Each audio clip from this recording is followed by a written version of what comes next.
This Torah class is brought to you by TorahAnytime.com. Okay, good afternoon, everyone. Bruchim Abam. Welcome. We're continuing the Orchos Chaim of the Rosh. We're up to Friday. Ois Kuf Gimel. Al tifate es chaverecha besivsei chalakos v'chanifos. Do not persuade and seduce your friend with slippery tongue and flattery. V'al tedaber b'leiv v'leiv. Don't speak half-heartedly, like not genuinely. So what's the Rosh getting at over here? In Ois Kuf Beis, the Rosh said, do not slacken off from buying a friend. Buying a friend means if it's going to cost you, if you're going to have to spend money on it, spend money on it. You got to go out of your way to buy off your friend. And guard him. Do not let him out of sight. Don't let him don't lose him. In Ois Sadi, the Rosh said, don't slacken off from buying friends. But now, the Rosh is saying, you have to be genuine about it. Yes, you need to put an effort. Yes, you need to look the other way. You need to swallow insult. You need to pay money. But you can't be disingenuous. That's the Hemshech Hadvarim. Because Rabbi Cheskel Sarna says, if you do it this way, you will not be successful. Because it will be a kinyan meduma. It will be a falsified, fabricated acquisition. Furthermore, even if you will be successful, nevertheless you shouldn't do it this way, because it's a lack of truth.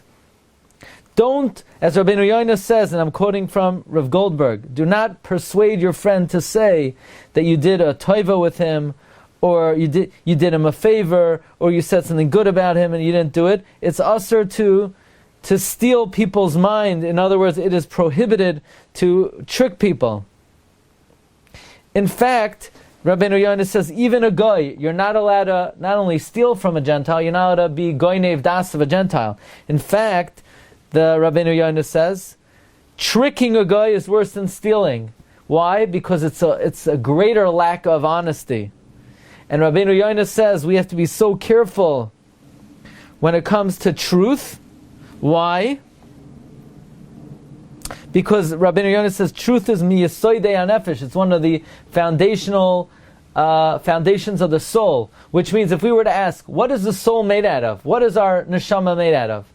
Well, we know the neshama is a chelek elakamimal. It's a piece of the divine, and therefore the neshama is made out of MS. And what does it mean? Don't talk to your friend balev valev. Reb Chaim Kanievsky quotes the pasuk in Tehillim, Parak Yud Beis pasuk Gimel. Shav yidabru isho esreyeyu sfas chalakos balev valev yidaberu. Rashi says with two hearts. Two hearts means you show him you're at peace, and really you have a sinna tmuna belibai. Now, that's always Kuf Gimel. So, although we emphasize the importance of acquiring friends, nevertheless it has to be genuine. Spend money, yeah. Look the other way, yeah. But to trick him, persuade him, seduce him in a dishonest way, you can't do that. Ois Kuf Daled. Al toine l'shum nachri. Do not harm any Gentile. Ki ein nachri she'en lo isha. There's no Gentile even that will not have his hour. Meaning, everyone in this world can be of use at some time, can be beneficial, can be helpful.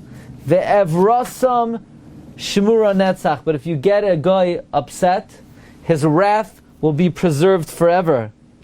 Now, this comes from the Mishnah in Avos, Parak Daled, Mishnah Gimel. Do not disparage any person, because there's no person who doesn't have his hour. And there it's talking about one should not look down on any person, because every person has their hour. And now the Rosh is adding. So it's very interesting. If you look back in Ois Samach Zayin, the Rosh sort of said something very similar to this. The Rosh said, Al tihi vaz l'chol adam u'l'chol davar. Don't look down on anything. So there it's talking about the person should not look down on anything. And now the Rosh is adding that regarding a Gentile, you have to be very careful not to hurt him, not to anger him. Even in a situation where it's permitted, you have to be very careful with a guy, because every guy will have his hour, and his anger will be guarded lanetzach. And the Rosh, Rabbi Chaim Kanievsky, talks about that the Gemara in Psachim, that you have to be careful, because one day even a Gentile who's a katan, they'll grow up one day and they'll be able to take revenge. Even though right now you think, okay, they're harmless, don't get on anyone's bad side. I'll tell you two stories, two very interesting stories. Rabbi Yaakov Kamenetsky, this comes from the Sefer Mechitzasam, Rav Goldberg quotes. Rabbi Yaakov Kamenetsky, when he was a Rav in Tzitbian, he a Jew turned to Rabbi Yaakov Kamenetsky that the mailman gave him an extra, instead of giving him 10 coins, he gave him 100. $10, he gave him 100. And Rabbi Yaakov Kamenetsky told the guy, okay, you should really return the money. A few weeks later, Rabbi Yaakov Kamenetsky was in the post office, and the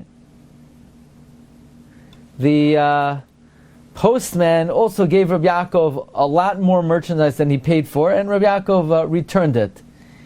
And the postman laughed, because clearly he was trying to test Rabbi Yaakov Kamenetsky, and he wanted to see how the rabbi conducts himself. Otherwise, he would have gotten him in a lot of trouble. But the story goes, many years later, during the Holocaust, that mailman was from the only residence in that city that hid Jews. And Rabbi Yaakov Kamenetsky says that he's certain that the only reason he did that is because of the honesty that Rabbi Yaakov dealt with him. And then he brings an amazing story. The first American president, and really the main cause of the establishment of the State of Israel, who was influential in getting the nations of the world to recognize the State of Israel in 1948, was Harry Truman. And Harry Truman, it seems like, told the author of this book, he said, I'm very excited to explain to you, it seems like to Rabbi Yaakov, why I recognize the State of Israel. You should know that there's 650,000 Jews who want a State of Israel, when surrounded by millions, tens of millions of Arabs. And it was really against the best interests of the United States of America. Why would we want to appease 650,000 people instead of 10 million people, tens of millions of people? However, to the extent where Truman said the newspapers would called him a traitor for recognizing the State of Israel. But Truman said as follows: when he grew up in the neighborhood of a Jewish family, and he valued this family, and Shabbos, that Truman was the Shabbos guy for this family, and in exchange for being their Shabbos guy, they used to give me a nice hot challah. And I would go home, and my father would read to me every Sunday from the Bible, and he read to me about Koresh, the king of Persia, who gave permission to the Jews to return to rebuild the Holy Land. And Truman said, I thought to myself, the day will come, I'm going to become a great person. I'm going to become the president. I'm going to follow the example of Koresh. So you see the effect that giving a piece of challah had to a Gentile boy. You see the fact that he heard stories of the Bible, what kind of an effect it had on him, that ultimately, I don't think Koresh knew that he's responsible for the State of Israel in 1948. Did Koresh knew that he would serve as inspiration for Harry Truman? Doubtful. But you see of how important it is not to get on the bad side of anybody, afilu goy, and a good word, even to a akum, and a kind word, and a valuable lesson can pay dividends not only to you, not only to your family, but to the entire Jewish people. Okay, Marv Rabbeisai, have a wonderful night. Bracha v'hatzlacha. Thank you so much. Kol tov. You've just experienced another Torah class brought to you by TorahAnytime.com.